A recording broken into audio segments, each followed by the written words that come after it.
폐 안 좋으면 삼겹살 드세요. 한 번쯤 들어보셨죠? 기름기가 폐를 코팅해준다. 미세먼지를 씻어준다. 아직도 믿고 계신 분들 많은데요. 결론부터 말씀드리면 의학적 근거가 전혀 없습니다.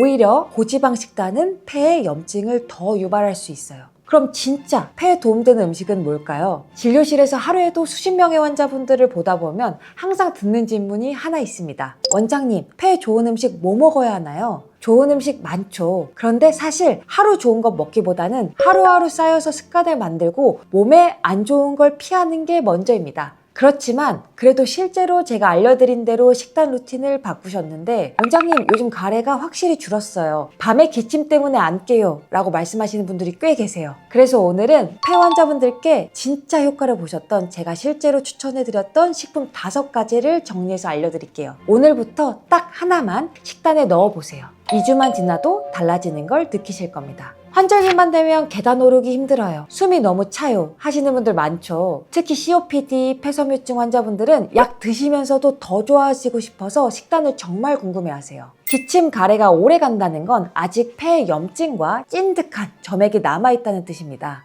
오늘 알려드릴 음식들은 다 염증을 줄이고 가래를 묽게 만들고 기도 회복을 돕는 식품들입니다. 꼭 집중해서 들어주세요.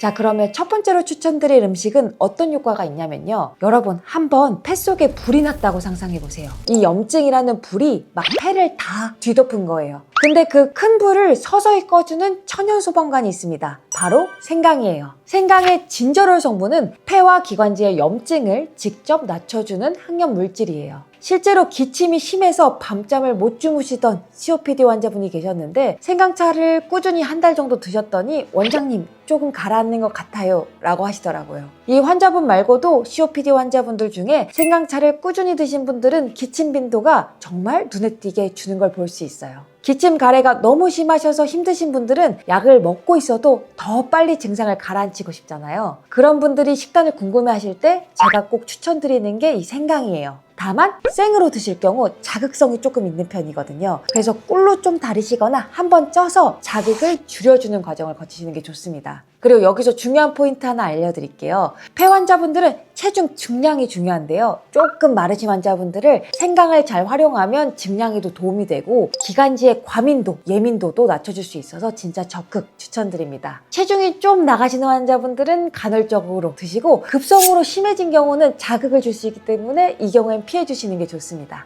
그래서 제가 추천드리는 방법은요. 생강에 꿀을 섞어서 하루 한 잔 자기 전에 드시는 겁니다. 밤기침 심한 분들께 특히 좋아요. 자, 여러분, 생강이 염증에 불을 끄는 소방관이라면 가래를 직접 밀어내는 청소 전문가가 따로 있어요. 바로 도라지입니다. 도라지는 예로부터 기관지 대표 약재죠. 많이들 들어보셨을 거예요. 가래가 진득해서 잠을 설치거나 목이 잠길 때 드시기에 가장 좋은 음식입니다. 여러분, 도라지가 왜 가래에 좋을까요? 많이 듣기는 했지만 왜 좋은지는 잘 모르실 수 있어요. 도라지에는 사포닌과 플라티코딘이라는 성분이 있는데요. 이 성분은 가래를 묽게 만들고 배출을 돕습니다. 원리를 쉽게 말하자면 끈적한 가래에 물을 타서 흘러내리게 만드는 역할을 해요. 이 와중에 기관지 보호까지 해주고 바이러스 침투를 억제하는 감염 예방 효과도 있어요. 그래서 특히 가래가 끈적해서 잘 안 나와서 캑캑대시는 분들, 밤에 목이 막히시는 분들께 정말 좋아요. 한 가지 중요하게 기억하셔야 하는 건요. 말씀드렸다시피 한 번 딱 먹고 좋아지는 호흡기계 식품은 없습니다. 한 번만 먹어도 좋아진다고 광고하는 곳이 있다면 다 거짓말이에요. 일회성으로 한 번씩만 찾으시기보다는 도라지 청도 좋고 혹은 도라지를 무침이나 나물, 볶음으로 활용하셔도 괜찮거든요. 이렇게 실생활에 자연스럽게 자주 찾으실 수 있게 하시는 게 중요합니다. 선생님, 왜 밤에만 이렇게 가래와 기침이 유독 심해질까요? 질문하시는 분들이 계신데요. 기분 탓이 아니라 이유가 있어요. 밤에는 코티솔 수치가 낮아지고 멜라토닌 호르몬이 높아지면서 기관지가 더 예민해지거든요. 기관지가 예민해져 있으니까 숨차는 증상과 가래 증상이 더 심해지는 경우가 많아지는 거예요. 이때 기관지에 가래약만 줄어도 선생님 정말 너무 잘 잤어요 라는 후기를 정말 많이 듣습니다. 자, 여기서부터 꽤 의외인 식품들이 나올 텐데요. 지금까지는 가래와 염증을 잘 잡아주는 식품들을 알려드렸는데요. 반대로 가래는 별로 없는데 목이 바싹바싹 마르고 마른 기침 계속 나오시는 분들 계시잖아요. 그런 분들에게 딱 좋은 게 바로 배예요. 배가 마른 기침을 정말 잘 진정시켜줘요. 기관지가 예민해지면 마른 기침이 더 많이 나오거든요. 근데 이 기관지 과민을 가라앉혀주는 역할을 정말 잘합니다. 배가 기관지의 이 열감을 빼줘서 진액을 보호해주는 역할을 하고 이게 기관지를 건조해주는 걸 막아주는 거예요. 배 안에는 루테올린이라는 성분이 있는데 이게 염증이랑 기침 반사를 줄여줍니다. 왜 어렸을 때 감기 걸리면 부모님께서 배 깎아주시고 하셨잖아요. 그게 괜히 깎아주신 게 아니에요. 다 선대의 지혜입니다. 배를 꼭 과일로만 먹지 않아도 되고 배즙도 많이 나오잖아요. 배즙 살 때 보면 도라지와 함께 나오는 제품도 많거든요. 도라지, 배, 차라고 해서 그런 것들도 좋습니다. 그래서 목이 너무 건조해서 자꾸 기침 나거나 이럴 땐 배즙이나 도라지, 배차 활용하시면 증상이 좋아지실 거예요. 꼭 증상이 있을 때만 먹는 건 절대 아닙니다. 한 번 좋은 거 먹는 게 아니고 습관화가 중요하다고 말씀드렸죠. 가끔 밥 먹고 한 번씩 배 깎아서 맛있게 드세요. 이게 쌓여서 결국 내 증상을 좋아지게 만듭니다. 그런데 여기서 한 가지 더 알아두셔야 할 게 있어요. 지금까지 알려드린 식품들이 염증을 줄이고 가래를 빼는 역할이라면요. 폐 항산화 자체를 보호해주는 보호막 역할을 하는 식품이 바로 토마토입니다. 토마토 안에 있는 라이코펜, 이 폐세포 손상을 막는 정말 대표적인 항산화 물질이거든요. 쉽게 말해서 폐에다가 보호 코팅을 입혀주는 거라고 생각하시면 돼요. 호흡기를 지켜주는 영양소 중에서도 손꼽히는 성분이라는 연구도 많이 있습니다. 실제로 존스 홉킨스대 연구팀에서도 토마토를 꾸준히 섭취한 사람들의 폐기능 저하 속도가 눈에 띄게 느려졌다고 발표하기도 했거든요. 만약에 내가 흡연을 하고 있어서 폐가 조금 더 취약하다 하시는 분들께 정말 필수로 토마토 추천드릴게요. 습관적으로 챙겨 드세요. 여기서 재밌는 사실 하나 알려드리면 보통 익히거나 다른 가공하지 않고 그대로 먹는 게 제일 좋다고 알고 있잖아요. 그런데 토마토는 익혀 먹을수록 라이코펜 흡수율이 올라갑니다. 익힐수록 좋다는 거예요. 케첩이나 라따뚜이, 토마토 계란볶음, 토마토 수프 등 다 너무 좋은 음식입니다. 그러니까 꼭 맛있게 습관적으로 챙겨 먹어보시는 걸 추천드릴게요. 자, 이제 마지막입니다. 그런데 이게 제일 과소평가된 식품이에요. 너무 안타까워요. 오늘 이 영상 보시는 여러분들만이라도 꼭 챙겨 드셔보세요.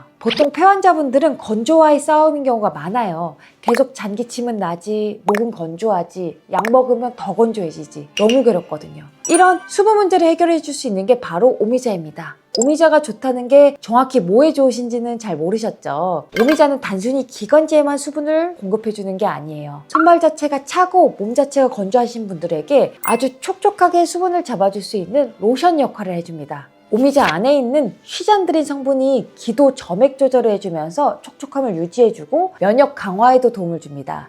실제로 국제면역양리학회 연구에서도 휘잔드린이 폐 염증 억제에 효과가 있다고 공식적으로 발표도 했어요. 오미자 먹다 보면 정말 중독성 있게 맛있거든요. 장기침 많고 목이 항상 칼칼하신 분들은 책상 옆에 두고 수시로 마시면 좋습니다. 미지근한 오미자차 하루에 2-3잔 정도 드시는 걸 굉장히 추천드려요. 이렇게 5가지 소개드렸는데 사실 너무 뭐가 많고 복잡하면 아무것도 안 하잖아요. 그래서 제가 확실하게 언제 누가 뭘 먹어야 하는지 정해드릴 테니까 여러분은 딱 이것만 기억하세요. 자, 아침에 너무 목이 마르고 기침이 자주 난다. 생강차 드세요.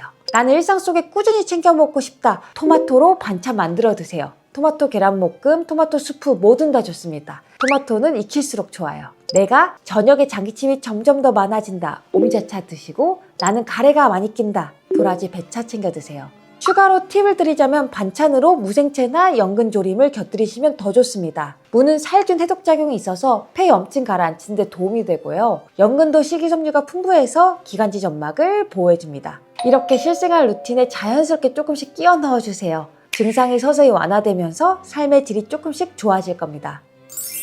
그리고 꼭 잊지 마셔야 할 게 있어요. 식생활뿐만 아니라 금연, 미지근한 물 자주 드시기, 가습, 수면 등은 기본적으로 잘 지켜주셔야 돼요. 특히 물은 폐 환자분들께 정말 중요합니다. 수분이 부족하면 호흡기 점막이 마르면서 바이러스나 세균이 더 쉽게 침투하거든요. 미지근한 물 하루 6잔에서 8잔, 이것만으로도 가래가 묽어지시는 걸 느끼실 수 있어요. 이런 기본적인 것들을 안 지키면 어떤 음식을 먹어도 효과는 반감됩니다. 기침이 한 달 이상 지속되거나 가래가 계속 끓고 답답하다면 그냥 넘어가지 마시고 오늘 식단에 딱 한 가지만이라도 넣어보세요. 작은 변화가 폐 건강을 바꿉니다. 건강한 폐로 오래 건강한 숨 쉬어요 우리. 도움이 되셨다면 좋아요와 구독 부탁드리고 궁금한 점은 언제든 댓글 달아주시면 제가 답변 드리겠습니다. 그럼 저는 더 건강한 이야기로 돌아오도록 하겠습니다. 감사합니다.